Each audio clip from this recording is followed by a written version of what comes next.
The 49ers are making moves, and oh boy,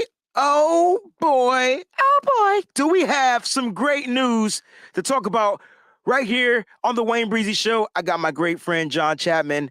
My other brother is supposed to be stopping in, and I'm hoping he does. Yes, I said brother because I talk like that. My other brother should be stopping in as well. We're going to get down to it right here on the Wayne Breezy Show. Stick around. Breezy this, breezy that. They know I'm gold-blooded. I got the Niners on my back, you know. Breezy this, breezy that.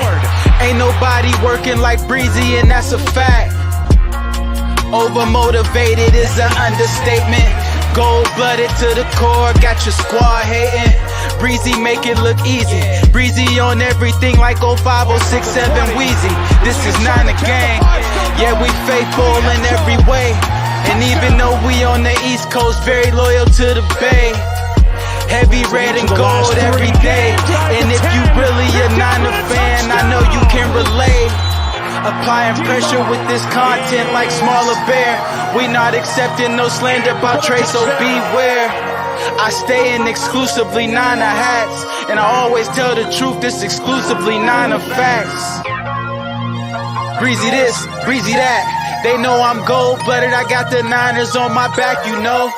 Yeah. Breezy this. What's going on, everybody? It's your boy Wayne Breezy and the one and only John Chapman. Dude, this is awesome. This is a great day. This is a great day, Wade. It's a great day. It's a great day. It's a great deal. We have exciting news to talk about. Everybody that's in here, shout out to the Breezy Bunch that's out there. Shout out to John. You guys came up that you. I love it, man. That's just clean. It's so clean. Man. It's clean. Shout out to my man Jerome from the Breezy Bunch. He's definitely in the building. It's going to be a great show. I'm excited to talk about what we need to get to. We have the quarterback situation. I don't know if you want to call it a situation, but it's still like a situation. But the good thing is competition is going to be great. Well, you know what? Let's get right down to it, John. Let's not even waste any time. Breaking news or great news or not really new news. Yes, both. Update news. However you want to look at it. 49ers quarterback Brock Purdy, all right, had a successful surgery. It went down very successful today. All right, according to Mike Garafolo. Before I get John's take on it, he has some stuff he wants to talk about when it comes to this. But here it is right here. It was the anticipated UCL repair with an internal brace. This is what they kept saying that it was going to be. They were also alluding to that Tommy John a little bit, which would have took the 12 months, recovery and all that time, the full season. The expectation is Purdy will begin throwing in 3 months and build up his strength from there. So this is great news, exciting news, updated news, whatever type breaking news, whatever type of news you want to talk about. John, I need to get your thoughts on this particular news. You know, verbiage is just so important. There were 3 words that were going to determine this: repair, hybrid, replace. And you got the best of the words. Repair. That's exactly what it is, which is a 6-month. Hybrid would have been half replace, half repair, whatever. And then that would have been, 9 months. And then the replace would have been 12. That's Tommy John. So the best situation possible. Now, anytime there is medical surgery or whatever, healing can go at different time frames. 6 months is just kind of the average that there is for this surgery. Now, the good news is Brock Purdy's 23. That dude's young. Young. So that makes a difference with all these things. But now the timeline turns to, you got 3 months, 6 months. Okay. 3 months he can start throwing. Now, not throwing a football. 3 months you start the throwing motion, right? And so you usually start with like golf balls and like little Nerf balls and tennis balls, then baseballs, then softballs, and you just keep working your way up until you get to the actual football. 6 months is whenever he can resume practice if everything's on schedule. So let's put some dates, some concrete dates to those. I went and counted all my Fridays. It's Friday, right? The first week of June, he should be able to start that throwing motion and, physical First therapy. week of June, guys. First week of June. Not a football. Remember, building up from there. And so whenever he can handle that without swelling, all that stuff, then you go to the next size, next heavier, whatever. Now, if he follows the 6-month time frame, the 4th week of August is whenever he should be able to resume practicing, which is probably going to be that kind of 2nd to 3rd preseason game, right around that area. Game, guys. 2nd to 3rd preseason game. That's around the 4th week of August. All right. So pay attention to what John is saying. June. August 25th should be that day. That's the target day if you want to circle that on your calendar. August 25th. Okay. And now, again, you got to understand a couple things I think play into this. Number one, the new schedule, when they added the 17th game, they added another bye week before the season. So it is quite possible that Brock Purdy could be, this is best case scenario, ladies and gentlemen, so understand, you got to take this with a grain of salt. Lots of things could happen before now, but he could have 2.5 to 3 weeks full practice before the season opener. So that's key. Huge. That is very important. That's huge though, John, because I think a lot of us were thinking like, dang, is he going to be able to be cleared for practice? Now, this is also without any setbacks, guys. So we're talking 0 setbacks. We're not saying that there will be any setbacks. We're just talking 0 setbacks. If everything goes according to the plan, this is how it should kind of like pan out date wise, things like that. So if he is able to if he's cleared for practice around the times that John is spinning, that would be great because now he's getting the reps. Now the question to you, John, is at practice, will he be quarterback 1? Would he be quarterback 2? And then after you answer that, part B is going to be, does it even matter? Yeah, and I think, a lot of our frustration, Wayne, and a lot of the frustration that comes across just through DMs and emails is like everybody's been talking about like, oh, trade, get a quarterback, all this stuff. And we kept saying like, time out, bro, time out. You can't do anything until after this surgery. You can't do anything. Correct. So now we're at that point, okay? And now it's no longer hypotheticals, it's timelines and kind of expectations. So now those conversations can be had. Now, again, I think that the best case and what the 49ers want and what everybody wants is they want to see what Trey can do. And you got Brock and you don't have to rush him back. You got to see what Trey can do. And so you have the luxury of having a 22 and a 23-year-old quarterback. Don't rush Brock Purdy back if it's not necessary, right? Both these quarterbacks are playing this year. I don't give a damn if Brock Purdy wins the starting job week 1. Trey Lance is going to play some. I don't care if Trey Lance wins week 1. Brock Purdy's going to play some. It's just the way of the 49ers world, sadly. I like that. We got a couple of comments I want to put up here. These are from the Breezy's bunch, right? So Jedi says, all the pitchers come back stronger, but he didn't have Tommy John surgery, though. Yes, correct. Shrug. So that's something to pay attention to. He didn't have Tommy John surgery. He had a UCL repair surgery. So Tommy John is the full reconstructive. They have to reconstruct the ligament using whatever they need to use to build it up and make it strong again. And that's that. But this is more of, go ahead, John. Yeah, and I'll say this. Just because his arm is going to be stabilized for 3 months doesn't mean he can't work out. You can still do all the trunk exercises. You can do squats. You could do basically anything just without your arm. You just can't throw. So just can't throw. So you could strengthen those obliques, do that DAC twist and all that kind of stuff. So it's not like this cat's just sitting on the couch. No, he will be working on lots of different things that perhaps he's never put the strength on. Do I expect his throwing power to increase? Probably not. But can he get stronger in his core to get more torque in his throwing motion? For sure he can. But I do not expect Rowan Gardner. I tweeted out the gif of Rookie of the Year, right? Rookie of the Year, yeah. Yeah, like I don't expect that. I don't expect that. We got a super chat contribution, John, from the one and only, the vivacious Miss Peachy Brown, the first lady of Nitty Gritty Niners Talk. She says, salute to my favorite guys, Wayne and John. Great news about Brock Purdy. So happy for him. Need everybody to join the all-new Wayne Breezy Discord. It's fire. Free agency is going to be bananas. Take 6, Breezy this, Breezy that. Listen, the Discord is in the link of the description, all right? If you want to join the Discord. I mean, I started it like late last night, John, and that junk is firecracking, popping, bro. And then we're talking about 49ers, basketball, food, who can cook this, how you work out. Like, I'm just like, damn, this is a release for me. I needed that, and it's a great community, great people. I call them family.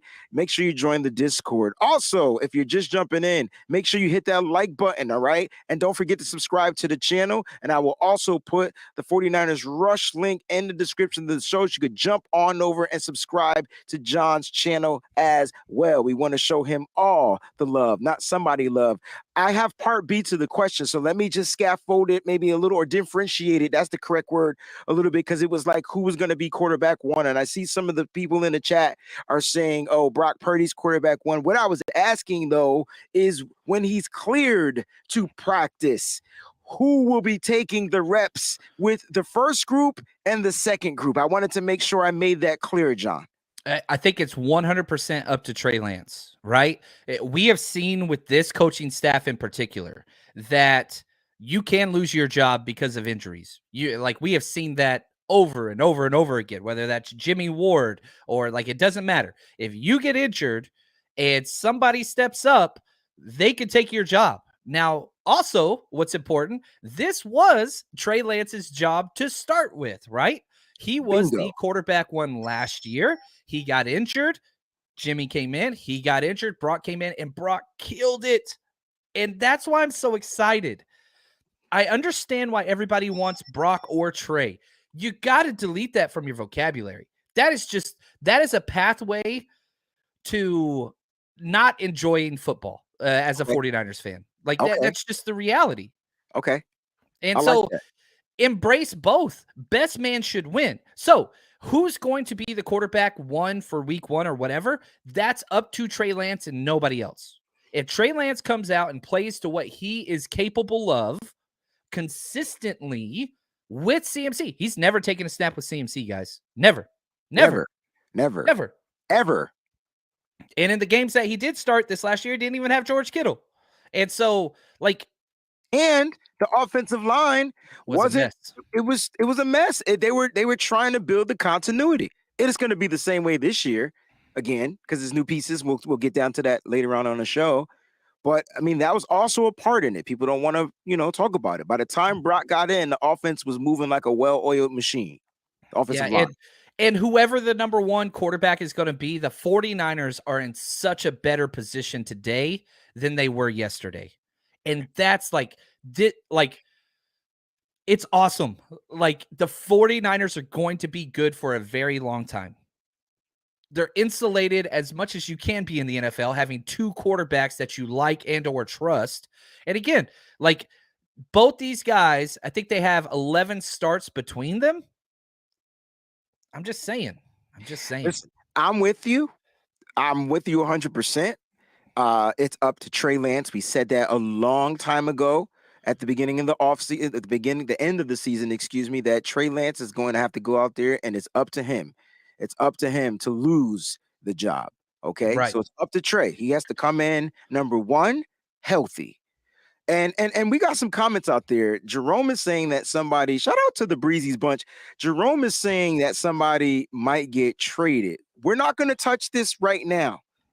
But John, just real quick, this could be somewhat of a possibility, right? You don't have to go into it, but it could be. No, here's what I would say. Okay. So if the front office says, man, we're 100% sure Brock Purdy's going to be ready by the 2 weeks before the season. Yeah. Okay, cool. Go with that. I just can't understand that being, if you put the context of the quarterback situation for the 49ers and all the injuries over the past 10 years, how in the world could you be comfortable going into a season with just Brock Purdy and not Trey Lance? I just don't understand that. You add into that, what is somebody willing to pay for Trey Lance? That's a whole nother complicated issue. That's a whole nother, yeah. And so, and what I keep saying is just again, time out, guys. You have both of these guys under contract for multiple years. If you are dead set, if you're one of those people that just can't stand Trey Lance and whatever else, that's cool. You be you. There's no reason why you wouldn't trade him next year. His value is going to be right at that exact same point. He's still going to be under contract, whatever else.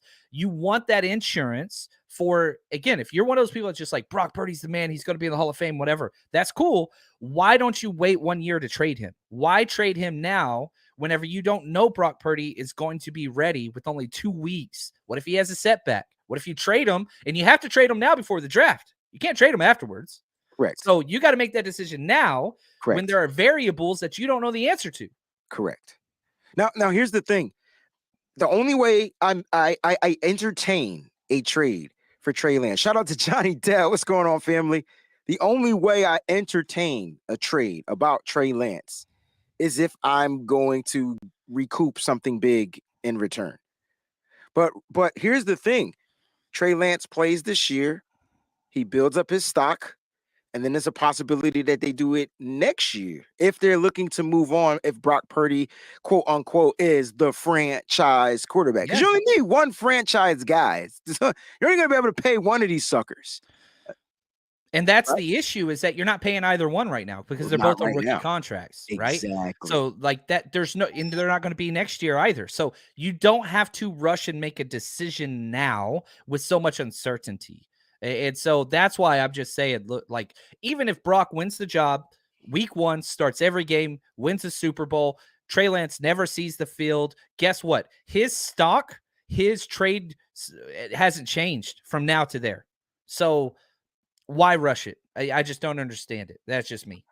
I love it. Shout out to my brother Sim. He says, question for John and Breezy. Realistically, how good does Trey need to be in order to hold on to his current QB1 status? Trey right now currently is the QB1 for those that are sleeping under a rock.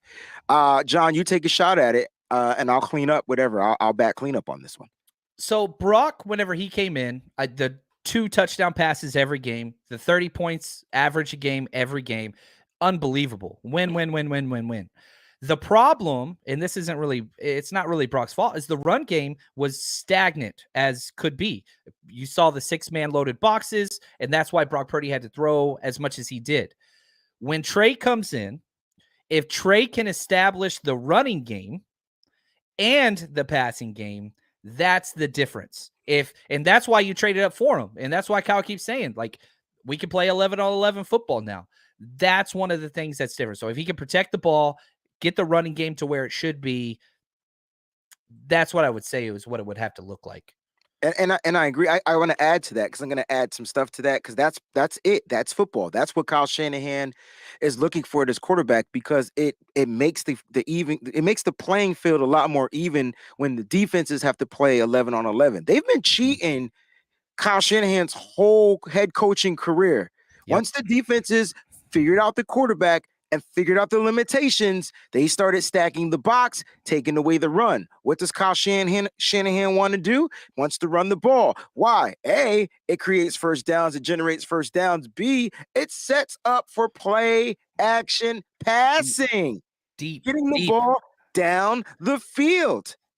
Okay. The two things that Brock can't do is help the running game and throw the ball deep. Those are just, and that has nothing to do, like, it's not a knock on Brock, but there's a reason why he went where he did in the draft. And there's a reason Trey went where he went in the draft, because every single opportunity is available with a guy like Trey Lance, because he can run and throw the ball as deep as you want to. Whereas Brock, it's just not really his thing. He can throw the ball deep, but he doesn't have the strongest arm, and he's not going to ever have the strongest arm. Doesn't mean he can't throw deep well. It's just not really his strength, if that makes sense. And to tag along with what you said, just to build upon it, because he says, how good does Trey need to be in order to hold on to his current QB1 status? I think it's more, in practice, make the least amount of mistakes. Or when you make a mistake, learn from it and don't make the same mistake twice. But I think, John, Trey has that down packed, and that's why they decided to go with him over Jimmy Garoppolo. Like, you know what I'm saying? During that season, which was last season, I think they felt like, okay, this kid can make mistakes, but he doesn't necessarily make the same mistakes. And so all he has to do is go out there and play like his football, like, right? Let Trey play his football, and it's going to be some running guys. It's going to be some passing, and we're waiting for the deep plays down the field to develop. All right. And that's what we got to be patient about.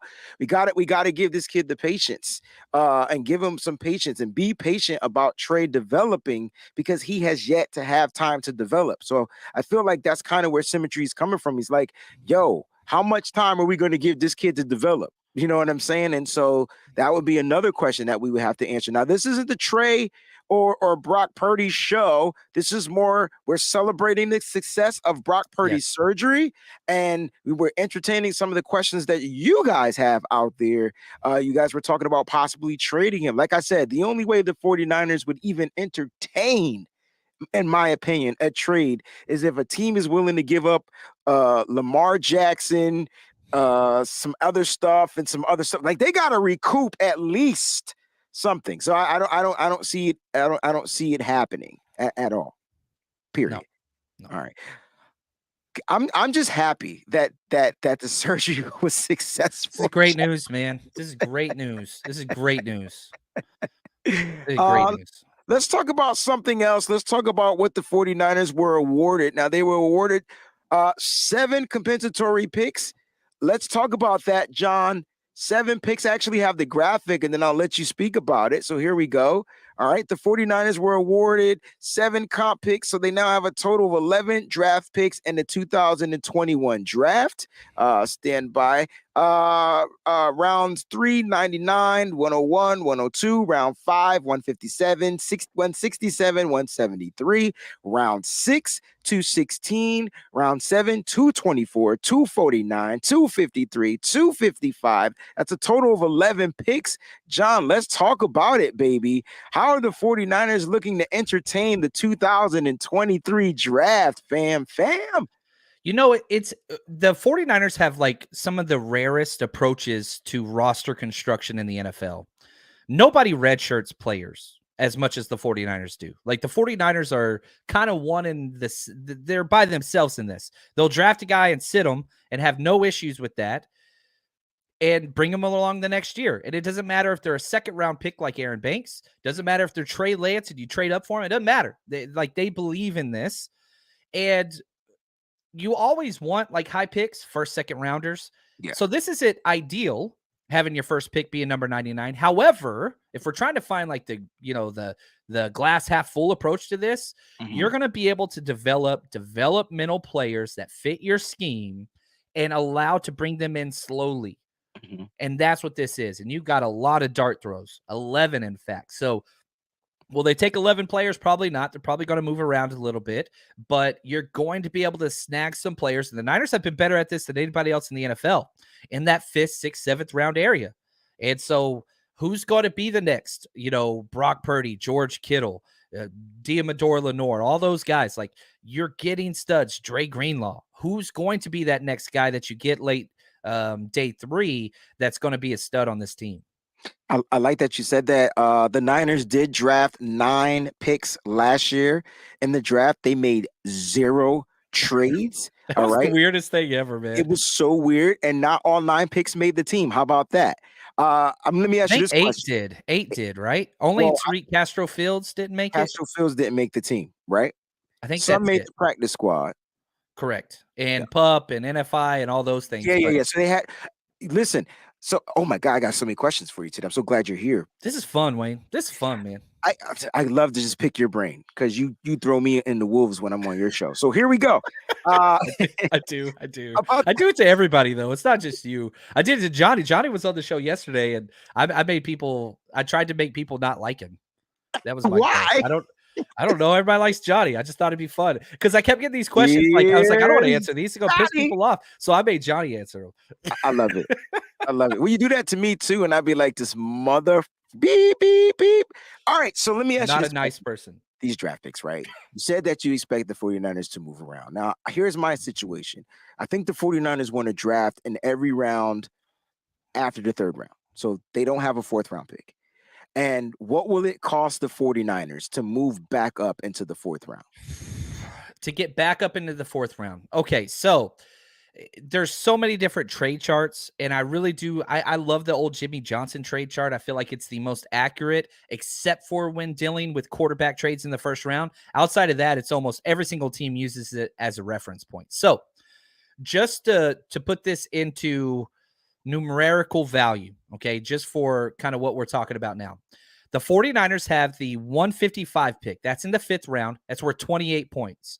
164, again in the 5th round, that's worth 24 points. And then 173, also in the 5th round, that's worth 20 points. To get into the middle, let's just throw out there, pick 117, New England has in the middle of the 4th round.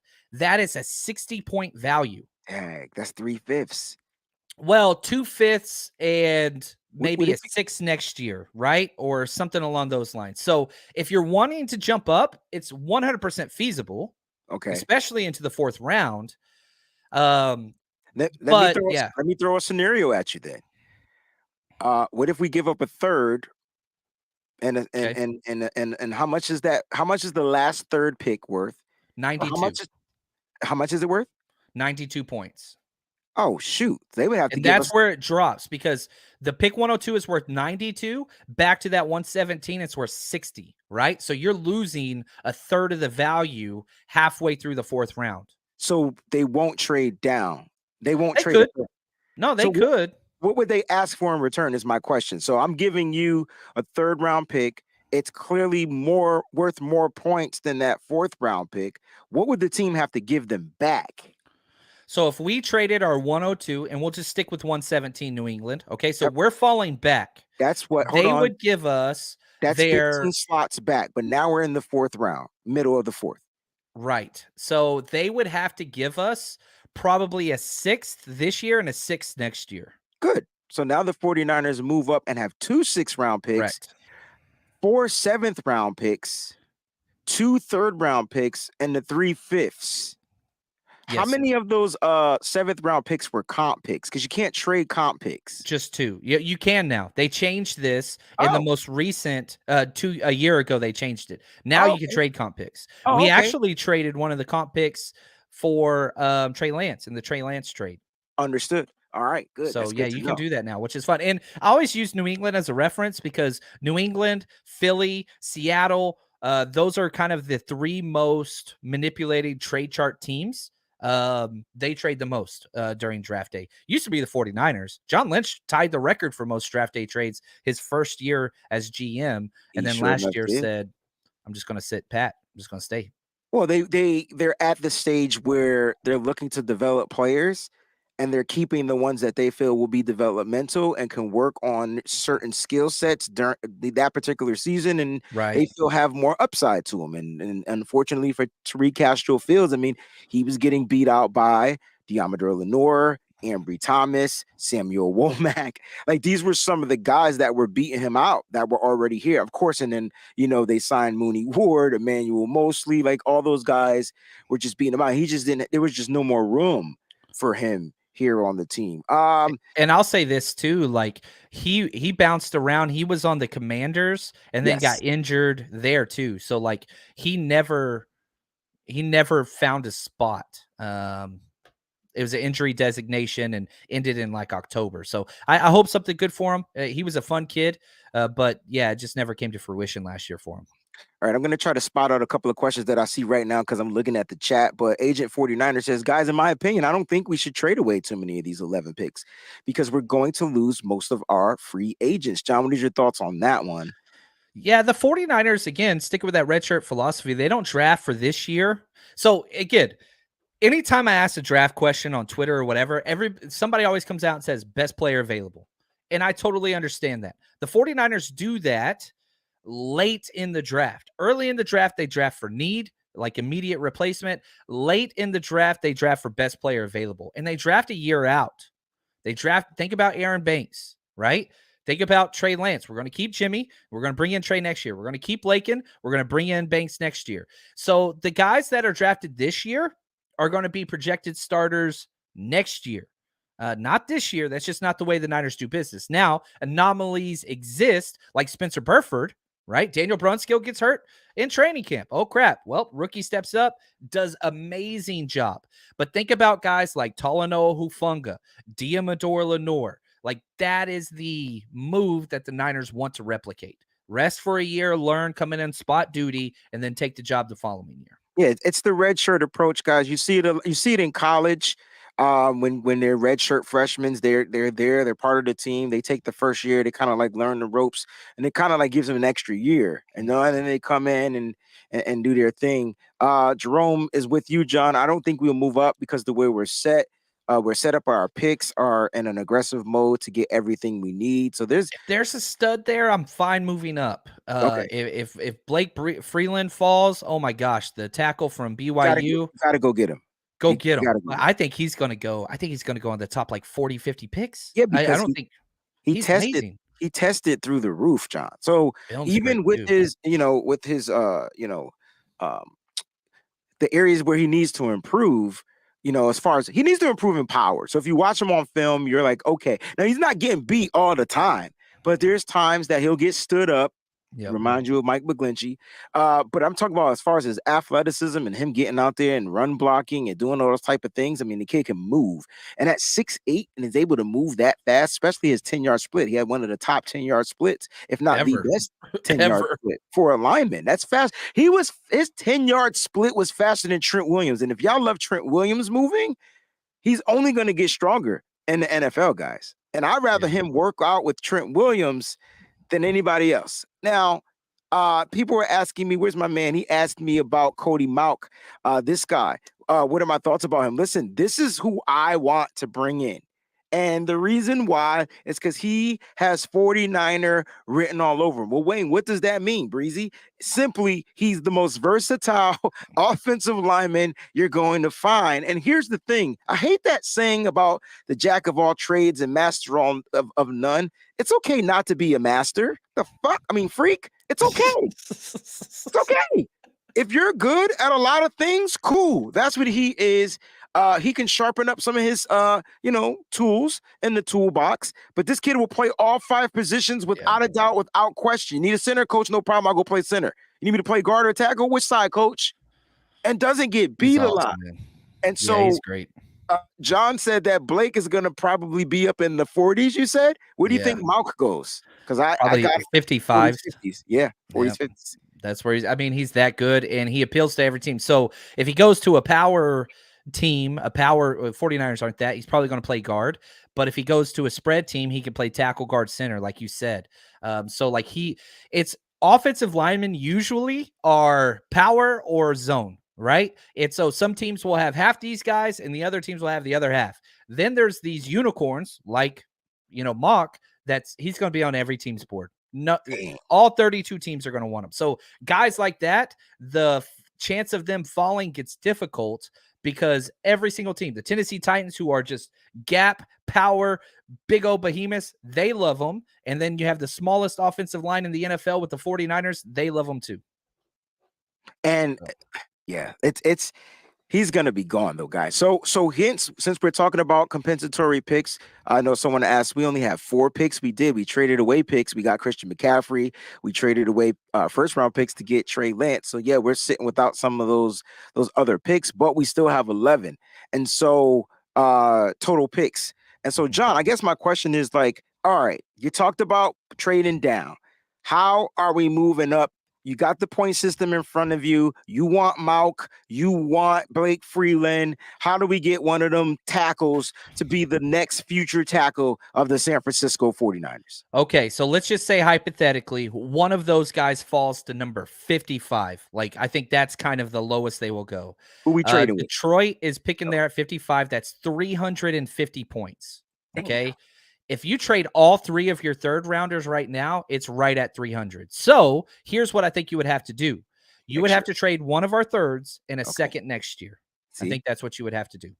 And so a third round pick this year, a second round pick next year for, you jump up and you grab number 55 and you get one of those guys, and you'd probably get back like a 6 next year or something. Niners like to balance their trades like that, where you're getting a pick, giving a pick. So that's what I think it would take. So pick number 99 and next year's second rounder to jump up to 55. So does the NFL teams actually use this point system, or is this something that Yeah, they it's did. a reference point for sure. Now, Okay. there's lots of different ones. I know the Harvard guy, MIT put out one that's really, really good. That one's more accurate for first round quarterback trades because this goes out the window when you're talking about a quarterback trade. So if it's like Trey Lance and all that stuff, it just doesn't compute well. But for second, third, fourth, all the way to seventh round trades, you can go back and look at them, and there's like very little variance between the trades. They almost always are pretty close to this. All right, I see people asking us about the NFL dates and what's going on. So, guys, the tampering period will begin on Monday. You're starting to see a lot of stuff go down in the NFL. Yeah. It's a lot of cap casualties. If you want to know what a cap casualty is, it's one of those really good players that got to be let go because teams got to get underneath the cap. And so you're hearing a bunch of players being let go. Let's talk about that. We'll end the show on our right tackle signing. Let's talk about some of these players that are being let go. Adam Thielen was let go from Minnesota. Ben Jones, the 49ers need a center. Yeah. I know a lot of Yeah. people are saying, "Hey, man, let's look at this guy." Do you and your take on Ben Jones? Should he be a 49er, and how much would he cost? So two things.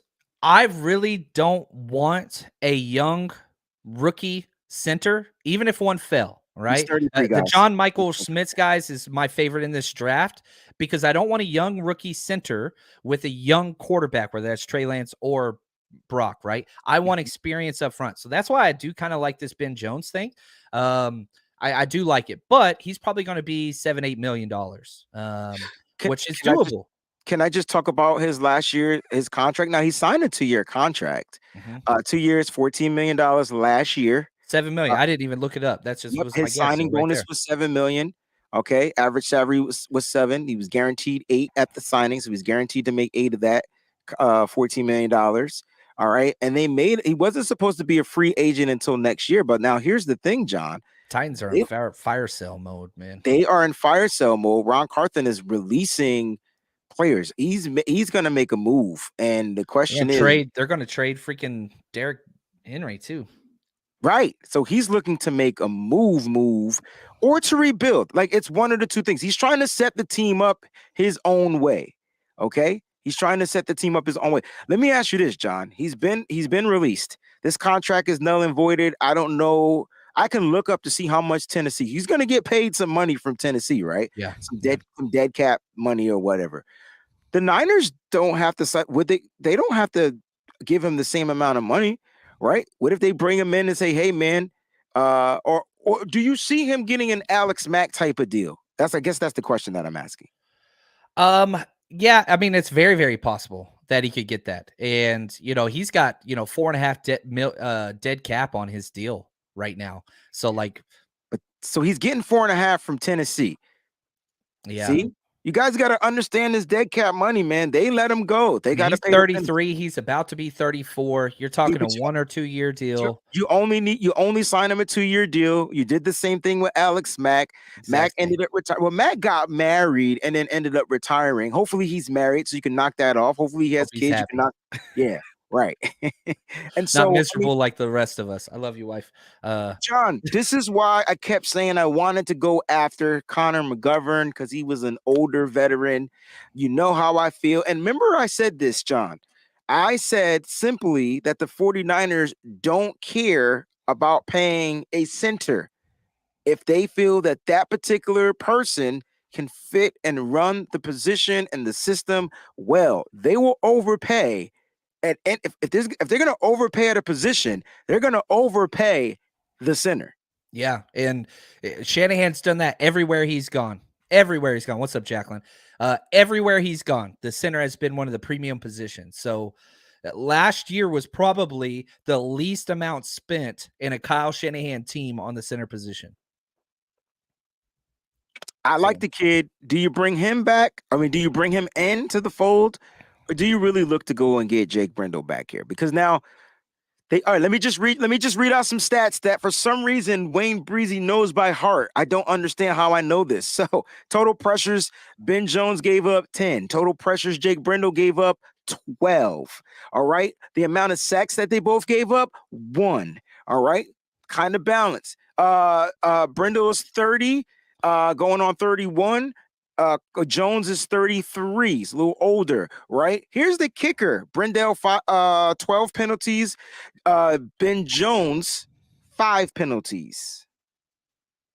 That's a kicker. And so, yeah, I mean, it's not like he's an all-pro or Pro Bowl level player. That's not what it is. He could It's be just, in this system, though. it's possible. It is possible. He's a good run blocker, but he's not amazing, and he's 33. So it's one of those things. If I think the 49ers could get reach out to Brindle and say, hey, man, we want to bring you back, but super team friendly, $4 million. We know you can make more elsewhere. If you want to do that, that's cool. And Brindle says, no, I'm going to go make money. Then you call Ben Jones and say, hey, man, $4 million, take it or leave it, compete for a ring. I know you got a year left. Let us know. Like, I could just see the Niners doing that. Like, because there's not this good, great center out there. Jones is good. He's probably average, but his experience will help out a lot, especially with the O-line. But I don't think you break the bank or anything like that. You just kind of put feelers out there and see what happens. Yeah, this is the one thing that I love about free agency, the period, because you're going to see other players released. Not all teams have gotten rid of their cap casualties. There's going to be other linemen that's going to be let go. And John, here's the issue is that a lot of the fan base feel like that the 49ers need to upgrade the offensive line. And let's talk about what the 49ers currently did. And we'll get to those super chat contributions very shortly. So thank you for sending them in. And if you guys want to keep sending them in, do so, but we'll definitely get to them. I got to get John's take on it. Now, the 49ers made a signing. All right. So the 49ers are out there making moves. Is this their 4th signing? I believe so far. McCrary Ball. Yeah. Tabor Juwan Pepper, Jennings, Jennings, Pepper. And, Who else? and, There was another restricted. and now Colton. Yeah, these are restricted free agents, not unrestricted, right? So what restricted means is you have less than 4 accrued seasons, and you're not on a rookie deal anymore. So Colton McKivitz got cut from his rookie deal, then they brought him back. And so basically they can't negotiate with anybody else. I've been really high on Colton McKivitz for a while. The Niners drafted him. They are planning on drafting him for their left tackle job after Joe Staley retired, before they traded for Trent Williams. Yes. Like, that's how high they were on this guy. Now, it's taken him a while, but we saw when McGlinchey went down last year, not this year, but last year, and Tom Compton stepped in, replacement level, bottom of the barrel type guy. It was almost no drop off. Can I pause you real quick? Yeah, of course. Always. Tom Compton is an unrestricted free agent.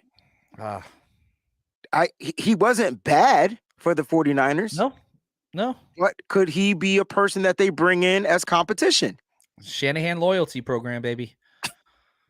I know people don't want me to talk about this stuff, John, but I have to make people aware that Tom Compton is available. Tom Compton went and signed with Denver, and now he's available. Signed a 1-year deal, and now he's available. They can get him back for the cheap. That's what they do with Kerry Hyder. I mean, it's a 49ers move, man. Go make your money. Our door's always open to you. It's a revolving door if we still love you. Like, they even thought about bringing Richard Sherman back until he couldn't run anymore. Yeah, like, you know what I mean? It's a revolving door if they like you. Let's talk about this 2-year deal, John. Here's the breakdown. I thought I had the breakdown in here. Maybe I don't. McKivitz, yes, I do. Here's the breakdown on his deal. Just give me a second. Dang. All right, so David Lombardi reported 2 years, $5.8 million for Colton McKivitz per his agency. That's $2.9 million a year. All right, or significantly less than the $4.3 million second round tender that he wrote yesterday. All right, so let me get this off the screen real quick. My apologies. So I'll say this about that. This demonstrates Colton McKivitz really wants to be here.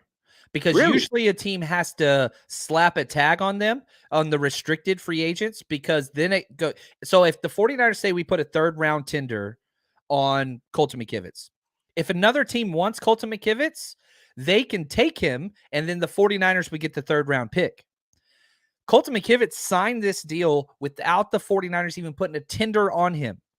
So that means Colton McKivitz and his agency basically said, we're happy where we are. We see a path to playing time, right tackle. We want to sign. And so don't worry about the tender. We'll meet in the middle.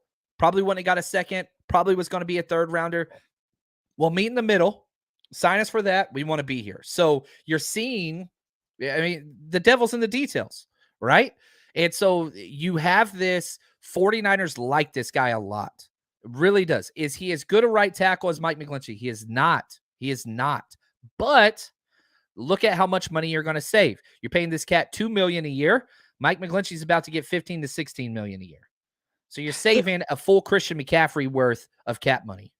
Fine, that's fine. But if he's not as good as Mike McGlinchey, that means you got worse. And so is the savings worth it? That's the question. Like, is saving that much money worth it? Now, it's not like they're going to take the savings and go out and get a Christian McCaffrey, a Mike McGlinchey replacement. I don't think that's the thought process. It doesn't exist out there. I don't think it's out there. It's definitely not out there. Now McCrary, they may go and get a Jesse Bates. And so the question is the savings worth it if you got worse on the offensive line? Okay, so here's what I would say. I would prefer, and again, we'll just stay with your example, okay? I would prefer McKivitz and Jesse Bates over McGlinchey and Tayshaun Gibson. Does that make sense? Absolutely. I would take that. You get the best safety, arguably one of the best safeties in the league, right? He's definitely the best. I think he's probably the best all-around safety in the league. He's been the most consistent and healthy. Let's talk about that. He's I'd up take there. Derwin James over him, but yeah, I'll take Derwin James, but the only thing that makes me scared or a little hesitant. And Derwin plays the Hufanga role anyway, so it's different. Bates plays it's a better fit. He plays deep, right? But my point is, the only thing that makes I think Derwin James is the best safety in the league, but the only thing that makes me a little hesitant is his injury history. Now he's overcome it, but the question is, and when he gets injured, he's out.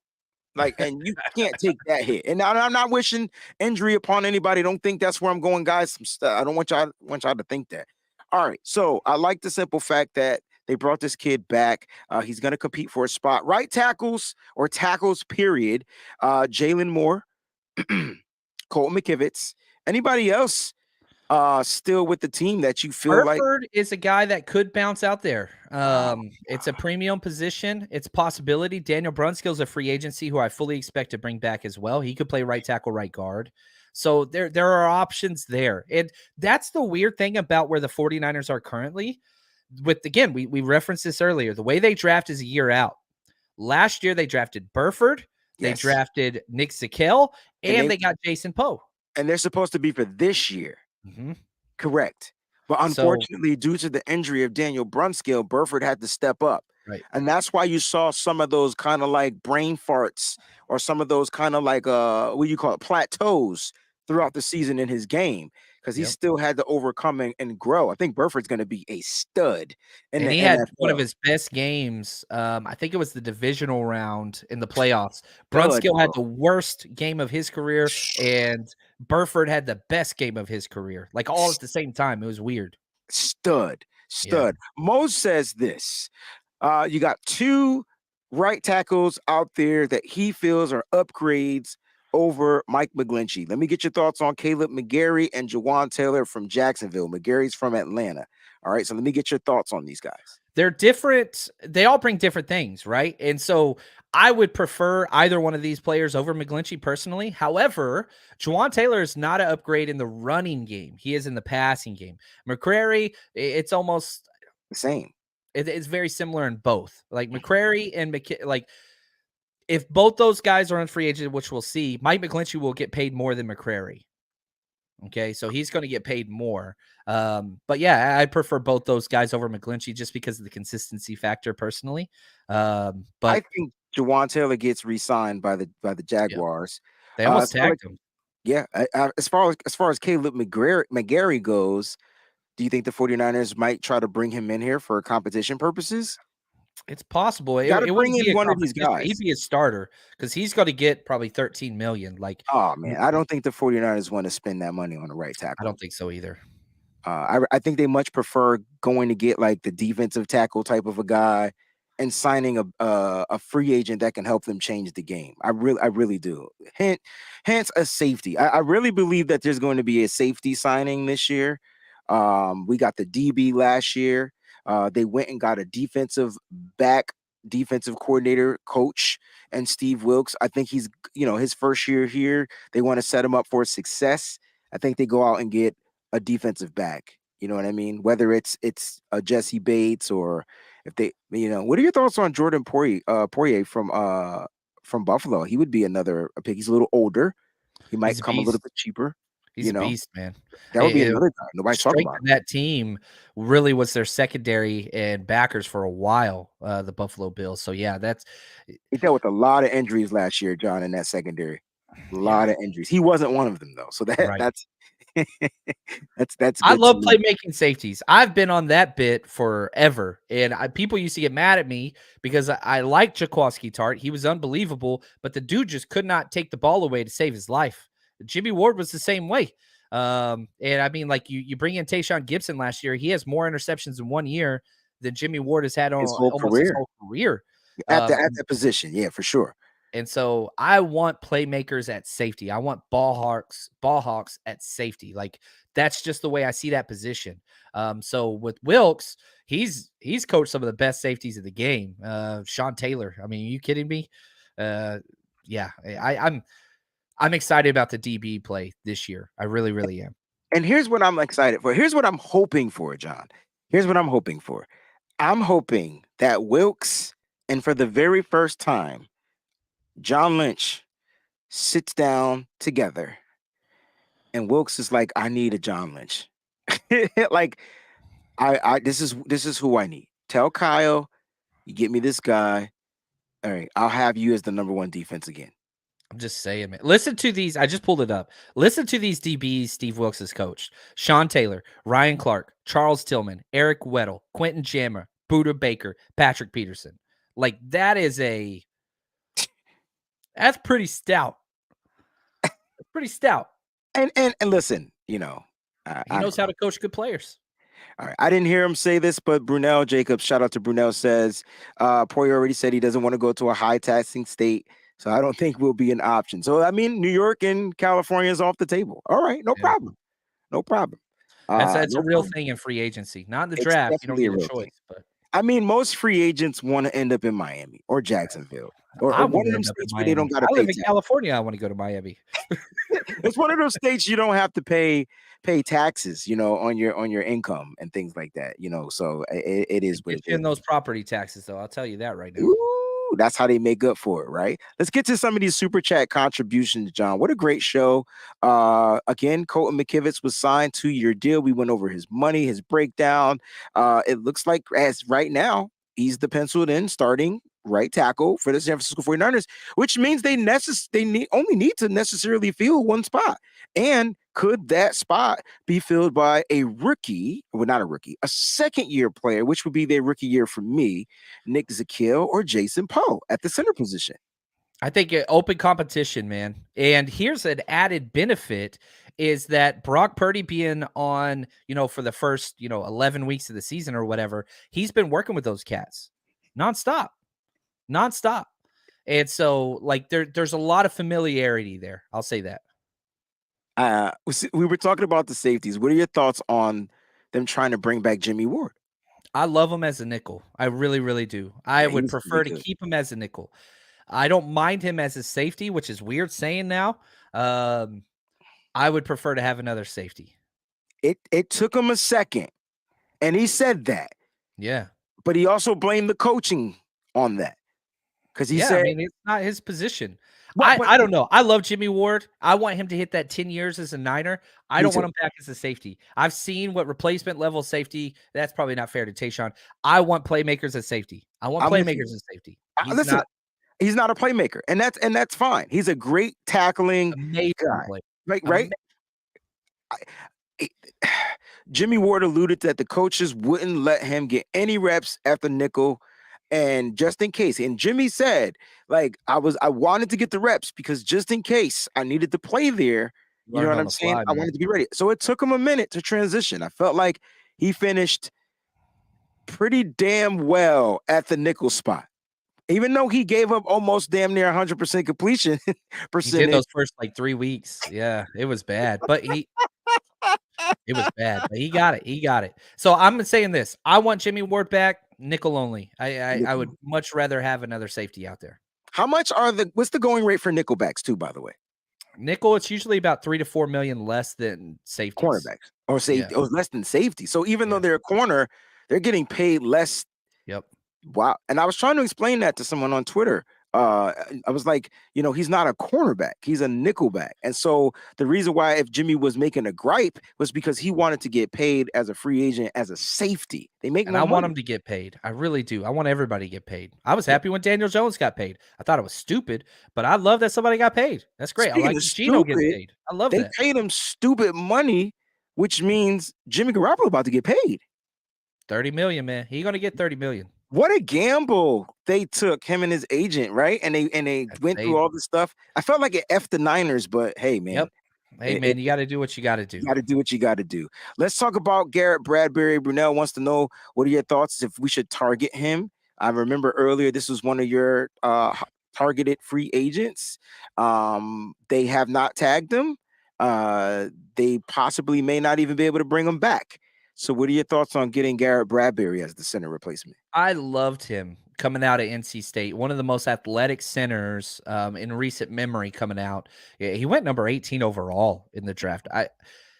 He's awesome.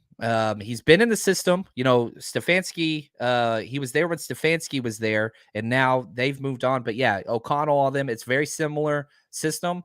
I would absolutely love this dude. But again, he going to cost some money.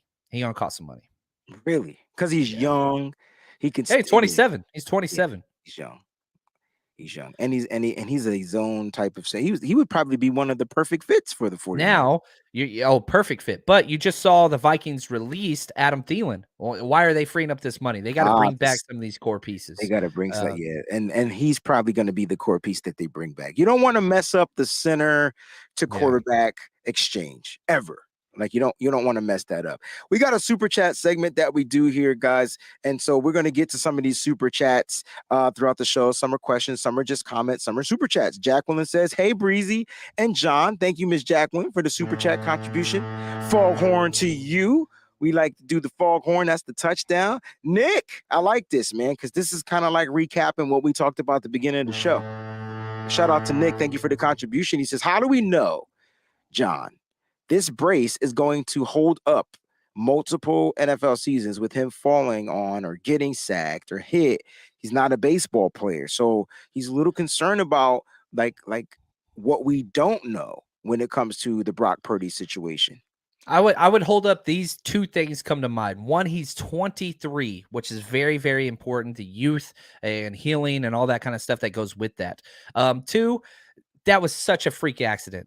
Like, I think two quarterbacks have gotten this injury in the past 7 years. They're both 49ers. Nick Mullins and Brock Purdy. So it's possible, but the tendon is young. It was healthy enough to repair, which is great. We'll have to see. Again, I'm betting on a 23-year-old almost every time. Okay. Nick, thank you for the contribution. Christy Marie, she has a double. She says, hey, guys, I was wondering if you can give us a quick description of Discord. Like, is it a show or more of a chat forum? It's more of a chat forum. It's a community that I'm currently in the process of building. It's a bunch of friends. It's family members. And we are over there and we're talking about everything pretty much under the sun. There's a room for everything. You want to know how to cook this or improve this or work out this way or try this. Like, it's just great. And it's just flowing.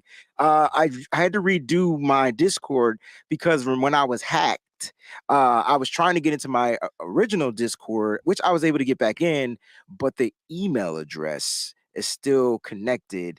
The email address that was compromised is still connected to it. So I almost couldn't get back in. So I kind of panicked a little bit. And then I asked if I should start a new one, and everybody said yes. So I'm currently shifting everything from the original one to this new one. It's the Wayne Breezy. We're rebranding here, so everything is going to be the Wayne Breezy. All right, so make sure you check that out. But Christy, that's what Discord is. It's really fun. You can post videos, you can post pictures, you can post whatever. It's stuff you can post. Just follow the 4 rules. It's only 4 rules. You'll love it over there, I promise. And it's free. about that? It's free. And she says, also, when is the show? When is the Nitty Gritty Niners talk show? So that's Mondays. Now, lately, I've been working every other Monday. So there'll be a show this upcoming Monday. Monday night, 7 p.m. Eastern Standard Time. You'll get Mo's Peachy and Fair. All right. John, what do you got planned for the weekend, bro?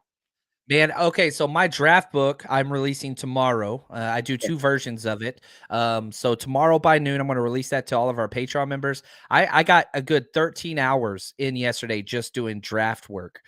Today is just draft work besides this show, which I'm super pumped about. So I'll be working late into the evening getting that done. We've got over 300 prospects written up, 2 comps for each one, a playstyle athletic comp, stats, you name it, traits, workouts, all that stuff. So trying to put a spin on all these players with how they fit for the 49ers. That's what I'm doing nonstop, man. It's just nothing but draft work for right now. I thought I was the hardest working man in show business, but clearly John Chapman is. All right. Now, before we get out of here, guys, please go out and check out the First Lady, Crystal Peachy Brown. She is going to be on the Women's Roundtable. It's coming on right now. Oh, all right. I believe right after this show. Grant Cohn, Steph Sanchez, Crystal Peachy B, Mariah is going to be there. So, guys, make sure you guys check that out. I'm posting the link right now in the chat. So go ahead and click on that link. Show her some love and some of the other ladies some love, and Grant Cohn some love. So go ahead and check them out. love it. All right, it's gonna be cool. And then we end the show with the final super chat contribution from the one and only Christy Marie. She says, "Just because I love the show, hearts, yours too, John C. Love Hearts." it. Now, John, I'm trying to get the Breezy Bunch hashtag going. So can you explain to them in a countdown crew way how it needs to be if they want to get some stuff from your boy Breezy? Okay, so here's the thing. The way the algorithms and all these things work, it benefits us content creators the more active you are in the chat, especially at the start of shows. So anytime, hopefully you turn that notification bell on for Wayne Breezy's show. If you haven't, just hit that bell. It's down there. It's easy. When he goes live, as soon as you jump into the chat, hashtag BB. Breezy Brunch every single time. You can do it more than once. It just helps the show for YouTube to recommend it. It's a free way to support the show and help grow the community. Thank you, brother. I appreciate you. John, He didn't ask me to do that beforehand. I'm just saying, help this dude. He's awesome. He's a good friend. You guys know what he does. He works too damn hard. Support this man. I appreciate you, bro. And make sure you're supporting John Chapman as well. John, are you traveling next week? Because people may be looking for you, and I want to make sure that they know you're going to be okay. I want to be on top of a mountain. I will still be recording for free agency and stuff, but yeah, it's going to be a weird week. Yeah, I'm going to be on a mountain, man. He's going to be on a mountain, the mountaintops somewhere. Skiing, Colorado. So make sure. I'm going to be at Mammoth. I'm not going to be in Colorado. I'll just try to show the I don't know what the hell Mammoth is, but it's like Colorado. All right. So make sure you guys check them out. Love y'all. Enjoy y'all weekend. Happy Friday. Have fun this weekend. Lay back because the content will be crazy next week. It's free agent frenzy. Who will the 49ers sign? I don't know. Hopefully you know. And we'll get to it. Don't forget to join the Discord. Don't forget to like this as well. All right. Love y'all. Stay up. Stay faithful. Always keep it nitty gritty. Thanks for watching. Peace.